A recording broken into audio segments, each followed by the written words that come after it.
have no home to go to if you're evicted. Unfortunately, we have a shortage of affordable housing in Houston. And if eviction rates go back to normal, we will even have a deeper crisis on our hands. More than 500,000 people, about 326,000 folks in the county have filed for unemployment. And I believe about 130,000 low-income jobs have been lost due to the COVID pandemic. We cannot wait. We cannot be fragmented. We have the ability to help people now. I'm here today with City of Houston Recovery Czar Marvin Odom. Thank you, Marvin, for being here and your work. Appreciate working with you to announce the creation of the Housing Stability Task Force. This task force will be compact and action-oriented, aligning community resources quickly while driving lasting changes for the region. The task force will address 3 pressing needs.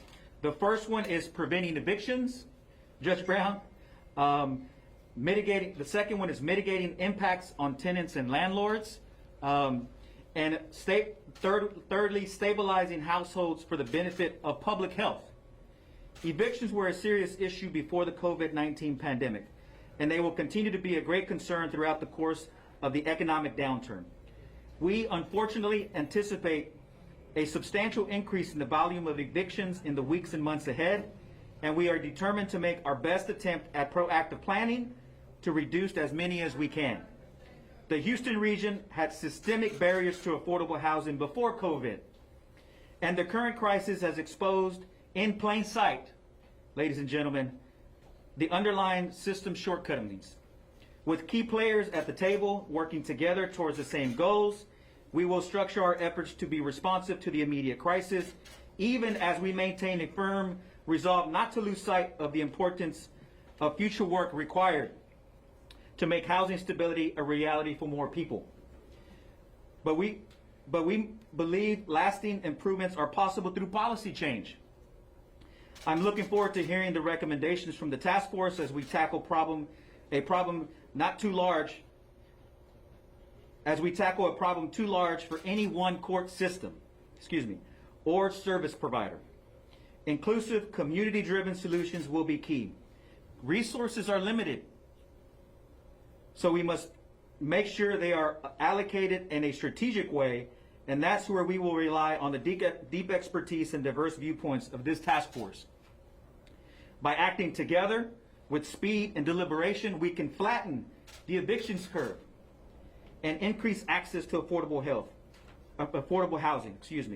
I'm honored again to partner with City of Houston Recovery Czar Marvin Odom in this effort. He and I speak on a regular basis. The city and the county work extremely well together, and I'm so glad to be here with him to announce this task force. Mr. Odom, if you would mind joining me here and I'll say a few words in Spanish in a few minutes at the end, okay? Sorry. Thank you, Representative Wally. It's always a pleasure to be here with you. And thanks, Judge Brown, for being here with us today and to allowing us to do this in your house where so much important work happens. It's an honor to be here as well. A couple of comments from me. The magnitude of the economic hardship from the pandemic is still unfolding, and it disproportionately impacts the lower income families and individuals in our community. As an example, the City of Houston's rental assistance program, while able to aid about 13,000 individual households, was fully subscribed after only 90 minutes of being made available. The need is truly massive.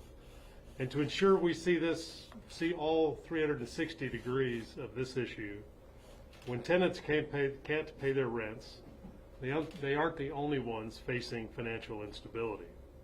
Many landlords, especially smaller owners, operate on tight margins and cannot sustain a significant drop-off in rent payments for long. They risk defaulting on mortgages, missing insurance payments, failing to pay taxes, potentially destabilizing the broader community.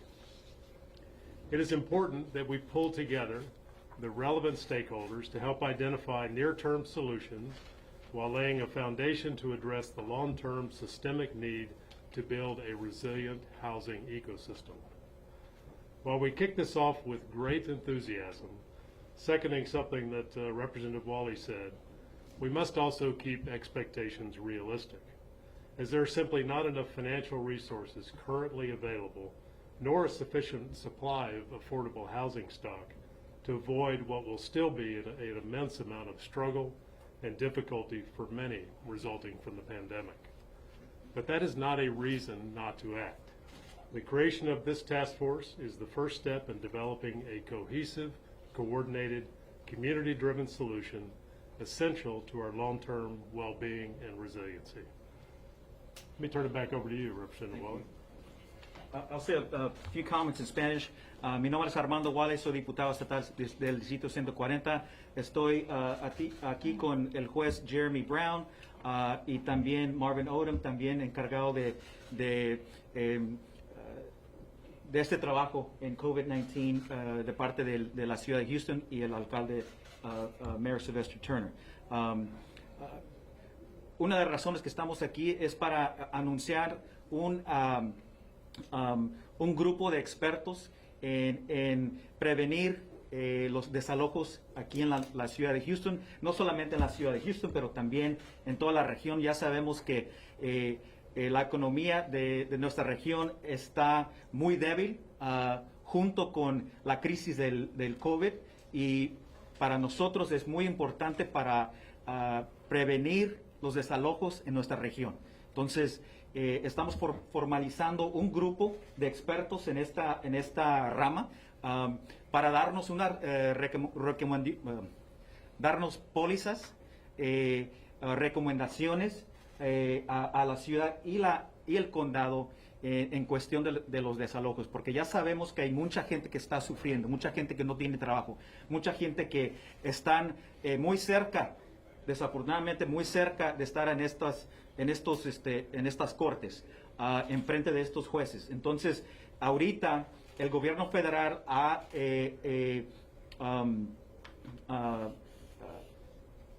pusieron un alto en los desalojos hasta agosto 24 si esas propiedades están financiadas por el gobierno federal. Entonces, ya sabemos que el proceso de desalojos ya se está comenzando otra vez de nuevo. Entonces, este grupo junto con la ciudad estamos trabajando para prevenir, porque es un trabajo sumamente importante, sumamente grande, pero como dijo Marvin, no es una razón en no actuar. Entonces, estamos aquí para anunciar este grupo de expertos. Van a ser como 15 o 20 expertos en esta rama, y estamos muy atentos ahorita, muy atentos de lo que va a ocurrir en agosto cuando los desalojos van a continuar. Entonces, en cierta forma, ya están comenzando. Los otros son las propiedades que están financiadas por el gobierno federal. Entonces, we'll be glad to answer any questions, Judge Brown, Mr. Odom, but we'll open it up to questions unless I needed to clarify more in Spanish. Yes, sorry. Thank you, Representative. I just wanted to give a special shout out to my colleague, Judge Sharon Burney, Precinct 7.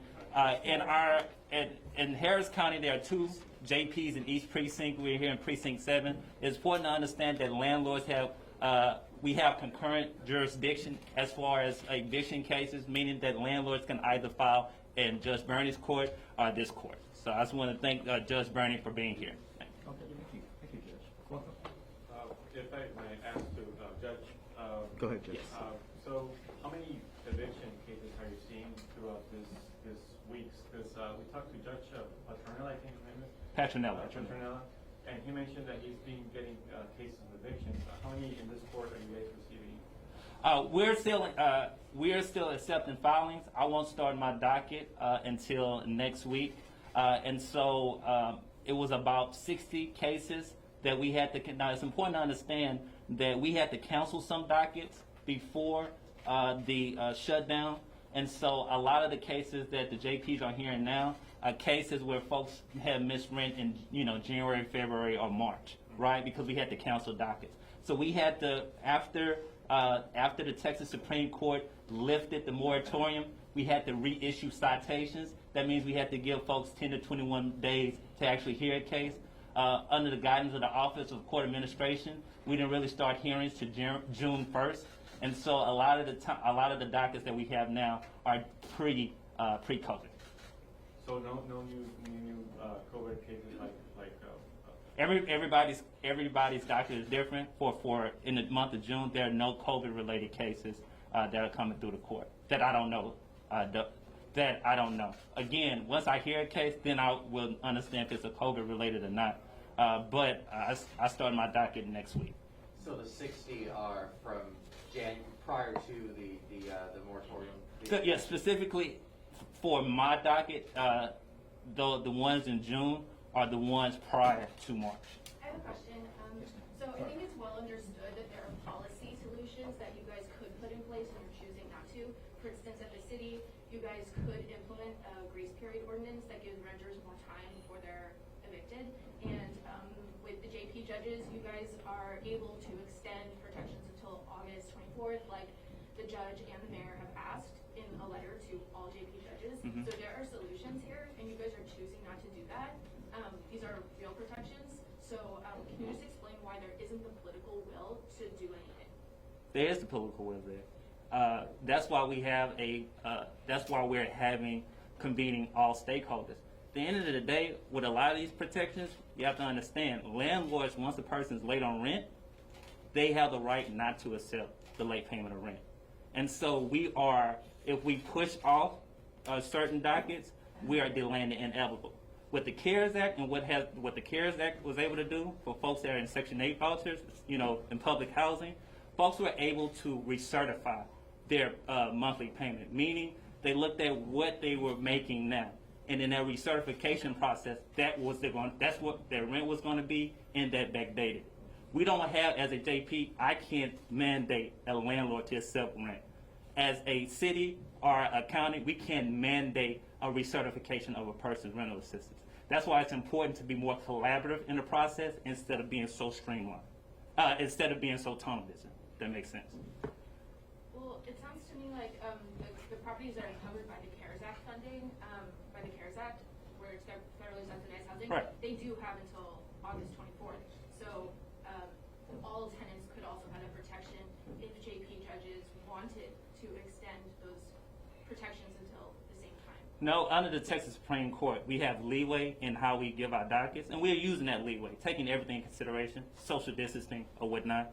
But I would say, under the protections, because it's extended to August 24th, it's giving the federal government, the Houston Housing Authority, Harris County Housing Authority, to recertify a person's income. And so there are certain interventions and protections in place. That way those folks can stay in their homes past August 24th. If we just go ahead and be tunnel vision and do it now, there's no guarantee folks can stay in their home past August 24th. And so I think that's the point of this task force, to really be more collaborative in the process. And so, yes, those are interventions, but do they actually work beyond August 24th? So do you not have the authority to say I'm not going to hear any evictions until August 24th? You don't have the authority to do that? No. Okay. No. And then from the city's perspective, does the city not have the So I authority think the, to create a grace period ordinance like you've seen in Austin and Dallas? San Marcos created a 90-day grace period ordinance. None of these have been challenged in court. Well, you've seen the request that came out of the city, and to your first question, my response would be, somebody like me comes into this role. I imagine it's similar for Representative Wally, and you take a look at what are the priorities coming out of this event that is the pandemic, and testing rises to the top, contact tracing, all the elements we can do to contain the spread of the disease, and now today this has risen up as a priority in responding to the pandemic. So that's my answer to you. We're going to get this group of people together, see what recommendations, looking at this from all sides, emerge from that, and that's where the consideration then will be to put further steps in place. Yeah, I mean, I wouldn't, the only thing I would add would be that should that be a recommendation, I'm sure we would certainly, obviously I don't have any control over city council or commissioner's court. I'm not here to talk for either one of those bodies, other than to say that should that be a recommendation, we're not ruling anything out. So that would be my question, or my response is, I don't have any authority. Commissioners Court is a, you know, it's its own body. City Council, it's its own body. But I wouldn't want to say that it wouldn't be a recommendation, right? So your note's taken loud and clear, absolutely. Okay, I just want to make it clear, like there are policy solutions that you guys are choosing not to implement. We will certainly take that into consideration, absolutely. Lo que quiere preguntar ella en español es sobre el hecho de que la ciudad y el condado sí tienen el poder de hacer eso como lo está haciendo la ciudad de Austin, Dallas. La pregunta es, so I can mention the question, Yeah. I want to answer Frankie as well. So the question is said yes or no. Is the city of Houston has the power or county to do the same thing as Austin City Council? So just to clarify, the county government is not an ordinance-making body, right? Counties can only do what the legislature allows them to do or not do. And I'm not trying to punt to the city. It's just the reality. That's the way the system works. Unlike a home rule city that has a city council under their charter, under the government code, that's what they're charged to do is pass ordinances. But that would be the purview. Again, we don't speak for the county and the city as far as a ordinance making ability. Those are not our role. Those are not our charges, right? So to the extent that the city council, you know, I would refer to city council on that issue. But to this point, I'm not saying that it wouldn't be a recommendation at all. What I'm saying is that's not our charge per se. Is it a problem though, sir, that should be addressed? I think absolutely. I mean, I think you need to look at all. I mean, this is open-ended. If this is an issue that we need to look at, absolutely. I think we need to look at that. But to the extent that we, as recovery czars in this process, that's not our charge. Our charge is to find these solutions, and if that's a solution, then absolutely we'll look at it. I think part of the Go ahead. I think part of the issue that we hadn't seen yet, and we're waiting to see, for the city of Austin, they have their right to cure, but the city of Austin, there's not a defense in JP court, right? And so I think possibly, and this is part of what the task force is looking at. It's a tangible policy, but is it making a difference, right? And so, again, if the city of Houston right now came up with an ordinance, right, a tenant wouldn't be able to use that as a defense in my court because state law only gives certain defenses that tenants can use. So in the context of that, I think part of the reason why there hadn't been any suit is because it may be ineffective, but we don't know yet because it's too early to tell. So Judge, if a case of eviction comes into your court right now related to COVID, what's going to be your action? What are you going to do about it? I think that's part of why we are bringing social service providers here. Again, HISD was already here, Counsel for Recovery. And so even if I have to rule on a case, and even if somebody doesn't have a defense to eviction, we have preventative and diversionary programs already in place. Harris County Community Services, a city of Houston, there are preventative, and I think part of this is making sure everybody is in sync and coordinated so we can do those things. Now, as related to COVID, right, as it related to the CARES Act, that is a plausible defense because federal law trumps what we do in the state. So if a landlord files an eviction, but that property is covered, then I can dismiss the case. However, there's a caveat to that. The landlord would have to fill out an affidavit saying that their property is not covered by the CARES Act, right? But the landlord can fill that out and still move forward, and the tenant would have to use that as a defense. So one of the things the county is pushing is expanding legal aid services, expanding the right to counsel for tenants, because there's certain defenses that a tenant has to raise before I can rule on it. So again, looking at the broader system, how can we improve the broader system? Who's going to be on the task force? There's about 15 to 20 folks that we will be announcing that probably in the next week, next couple of days, but we'll have that for you. We'll make that public soon. Okay. It's a cross-section of... Cross-section of folks that work in this arena, particularly housing, folks that work particularly in government on these issues, and then some of our nonprofits that do a lot of this work, from legal aid to different nonprofit organizations that actually do this type of work. And so those are the members. It'll be about 20.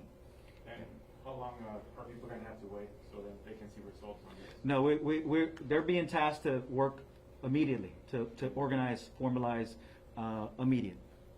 And to the extent social distancing, obviously everybody's participating in Zooms now, so it will not be, their charge is immediate. Can you address maybe why this task force wasn't formed 2 or 3 months ago? I don't think anyone's surprised that there's an eviction problem right now. I think that one of the things that we're trying to get a handle on is where the actual need was, because the county's so vast, right? And so if we are assessing the needs, obviously food insecurity has been at the top of the issue. Well, let me take that. Let me pause there. The public health crisis has always been that's always number one, right? Part of that is housing, right? As I mentioned in my talking points, if you're testing positive, if your family's testing positive, you have to, more than likely you have to isolate. You have to, 7 to 14 days. You need to be in a home, and so I think that the urgency has always been there, and that's why we're trying to get a handle of all the people that are in this arena, because the city and county, from a public health perspective, that's always been number one, and we're on those calls weekly, sometimes multiple times a day. And so one of the things that we have this is kind of boiled up is the housing. And we've been talking about this. We've been collaborating from the city and the county perspective to transition now to this, immediate crisis of the housing, because August is coming, right? Even with the moratorium, it's not going to stop Judge Brown from hearing these cases, right? So it's immediate, and I agree with you. We need to do this immediately, and that's why the work is going to be immediate. So Judge, in order for you to not hear these cases, you need an order from the Supreme Court of Texas, right? Correct. The moratorium ended May 18th. And we had a moratorium, right? Beginning in, I want to say mid-March, March 16th to May 18th. Another piece to the puzzle is if a landlord or tenant doesn't like our rulings, then they can appeal the case to the county court at law. There are 4 county court at law judges who are actually hearing cases right now.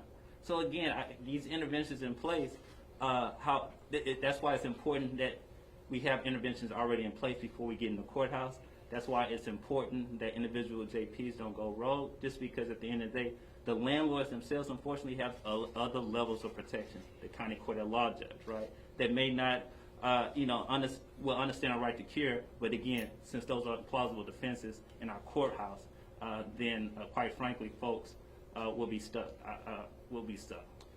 Judge, how would you assess the complexity of housing laws here in Texas? Because as you explain this, I just see this big web that it seems impossible for tenants to even know what their rights are if they're not protected under these. So Absolutely right.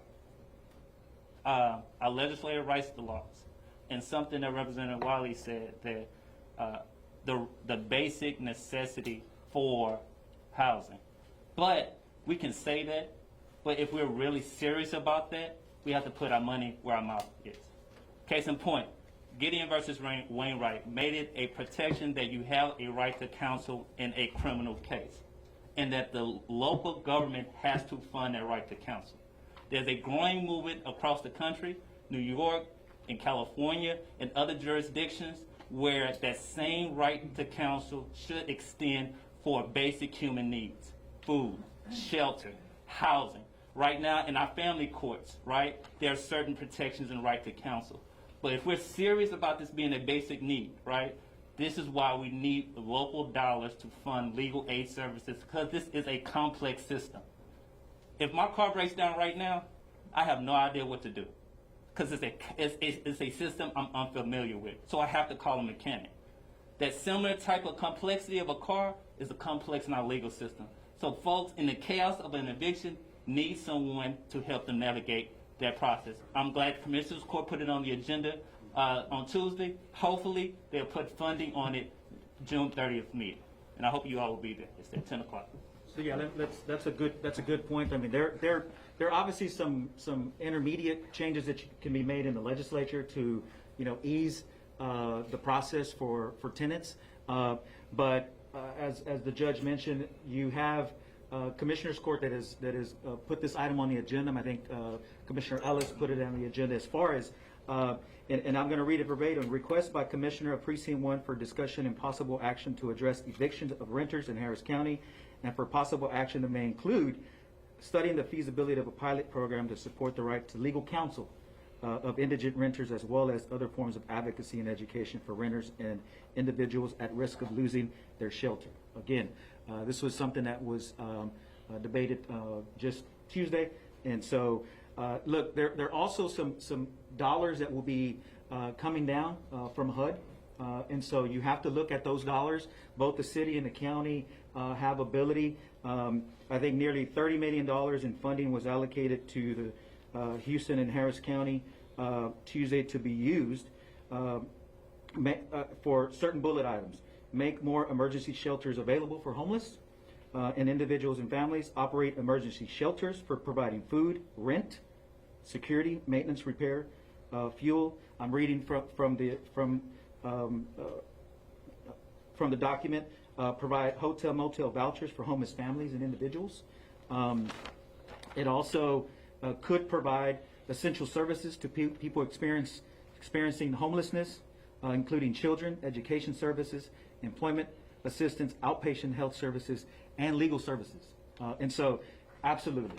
And that's what the task force is going to be looking at, is how to obviously coordinate, leverage these federal dollars and whatever local dollars that we can do to help folks. Again, with the city and the county combined, $45 million in rental assistance. The cities obviously went much quicker. The counties, $30 million are being distributed through the Greater Houston Community Foundation, and those dollars will be hitting households pretty soon. Look, the job is vast. The job is huge. But as Marvin mentioned, great quote. Just because it's a huge problem doesn't mean we should not be acting. And to your point, absolutely, it's immediate. It's a huge problem, and we need to get a handle on it. So, any other questions? Thank you. Appreciate you coming. Thank you, sir. Creo que lo vamos a agarrar en español. Sí, claro. Sí,